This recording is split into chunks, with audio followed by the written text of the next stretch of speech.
यहाँ यह बात ध्यान रखने की है कि वेद कहते हैं कि ईश्वर अजन्मा है।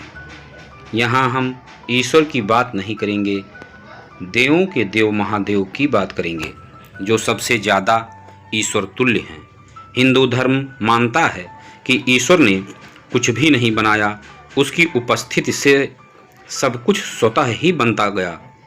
ईश्वर समय और आकाश की तरह है, जिसके भीतर सब कुछ है, फिर भी वह सबसे बाहर है और उसके भीतर कुछ भी नहीं है। ब्रह्मा, विष्णु और शिव जी का जन्म एक रहस्य है। तीनों के जन्म की कथाएं वेद और पुराणों में अलग अलग हैं। उनके अलग अलग होने का कारण यह है कि जो शिव को मानते हैं वह शिव को ही केंद्र में रखकर अपना दर्शन करते हैं, और जो विष्णु जी को मानते हैं वह विष्णु जी को केंद्र में रखते हैं। लेकिन सभी पुराण इस बात पर तो सहमत हैं कि शिव ने ब्रह्मा के पुत्र दक्ष की पुत्री सती और विष्णु ने ब्रह्मा के पुत्र भृगु की पुत्री लक्ष्मी से विवाह किया था। ऐसे में सभी तरह की अलंकारिक और श्रृंगारिक कथाओं के रहस्य को समझना जरूरी है। भगवान शिव का जन्म कैसे हुआ? अलग अलग पुराणों में भगवान शिव और विष्णु के जन्म के विषय में कई कथाएं प्रचलित हैं। शिव पुराण के अनुसार भगवान शिव को स्वयंभू माना गया है, जबकि विष्णु पुराण के अनुसार भगवान विष्णु स्वयंभू हैं। शिव पुराण के अनुसार एक बार जब भगवान शिव अपने टखने पर अमृत मल रहे थे, तब उसमें भगवान विष्णु पैदा हुए। जबकि विष्णु पुराण के अनुसार ब्रह्मा भगवान विष्णु की नाभि कमल से पैदा हुए, जबकि शिव भगवान विष्णु के माथे के तेज से उत्पन्न हुए बताए गए हैं। विष्णु पुराण के अनुसार माथे के तेज से उत्पन्न होने के कारण ही शिव हमेशा योग मुद्रा में रहते हैं। शिव के जन्म की कहानी हर कोई जानना चाहता है। श्रीमद् भागवत के अनुसार एक बार जब भगवान विष्णु और ब्रह्मा अहंकार से अभिभूत हो स्वयं को श्रेष्ठ बताते हुए लड़ रहे थे, तब एक जलते हुए खंभे जिसका कोई भी और छोर ब्रह्मा या विष्णु नहीं समझ पाए, से भगवान शिव प्रकट हुए।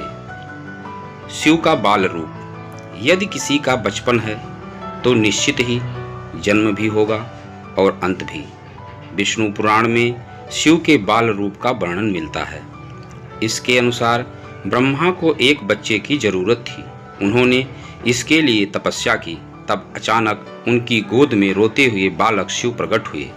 ब्रह्मा ने बच्चे से रोने का कारण पूछा तो उसने बड़ी मासूमियत से जवाब दिया कि उसका नाम ब्रह्मा नहीं है, इसलिए वह रो रहा है। तब ब्रह्मा ने शिव का नाम रुद्र रखा, जिसका अर्थ होता है रोने वाला। शिव तब भी चुप नहीं हुए, इसलिए ब्रह्मा ने उन्हें दूसरा नाम दिया, पर शिव को वह नाम पसंद नहीं आया और वे फिर भी चुप नहीं हुए। इस तरह शिव को चुप कराने के लिए ब्रह्मा ने 8 नाम दिए और शिव 8 नामों रुद्र, सर्व, भाव, उग्र, भीम, पशुपति, ईशान और महादेव से जाने गए। शिव पुराण के अनुसार ये नाम पृथ्वी पर लिखे गए थे। ऐसे प्रकट हुए थे शिव जी। शिव के इस प्रकार ब्रह्मपुत्र के रूप में जन्म लेने के पीछे भी विष्णु पुराण की एक पौराणिक कथा है।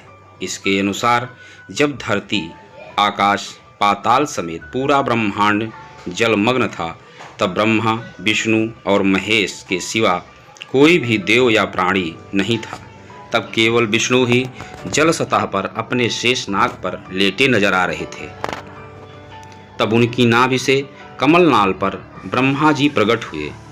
ब्रह्मा विष्णु जब सृष्टि के संबंध में बातें कर रहे थे तो शिव जी प्रकट हुए। ब्रह्मा ने उन्हें पहचानने से इनकार कर दिया। तब शिव के रूठ जाने के भय से भगवान विष्णु ने दिव्य दृष्टि प्रदान कर ब्रह्मा को शिव की याद दिलाई। ब्रह्मा को अपनी गलती का एहसास हुआ और शिव से क्षमा मांगते हुए उन्होंने उनसे अपने पुत्र रूप में पैदा होने का आशीर्वाद मांगा। शिव ने ब्रह्मा की प्रार्थना स्वीकार करते हुए उन्हें यह आशीर्वाद प्रदान किया। कालांतर में विष्णु कान के मैल से पैदा हुए मधुकैटभ राक्षसों के वध के बाद जब ब्रह्मा ने सृष्टि की रचना शुरू की तो उन्हें एक बच्चे की जरूरत पड़ी और तब उन्हें भगवान शिव का आशीर्वाद ध्यान आया। अतः ब्रह्मा ने तपस्या की और बालक शिव बच्चे के रूप में उनकी गोद में प्रकट हुए। शिव जी का पहला अवतार कौन है, जानिए। भगवान शिव का विवाह ब्रह्मा के पुत्र दक्ष की पुत्री सती से हुआ था।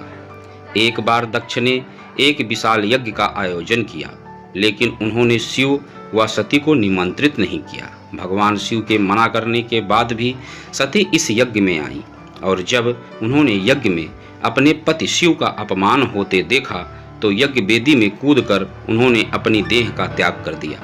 जब भगवान शिव को यह ज्ञात हुआ तो उन्होंने क्रोध में अपने सिर से एक जटा उखाड़ी और उसे रोषपूर्वक पर्वत के ऊपर पटक दिया। इस जटा से महाभयंकर वीरभद्र प्रकट हुए। शिव के इस अवतार ने दक्ष के यज्ञ का विध्वंस कर दिया और दक्ष का सिर काटकर उसे मृत्यु दंड दिया। बाद में देवताओं के अनुरोध करने पर शिव ने दक्ष के सिर पर बकरे का मुंह लगाकर उसे पुनः जीवित कर दिया।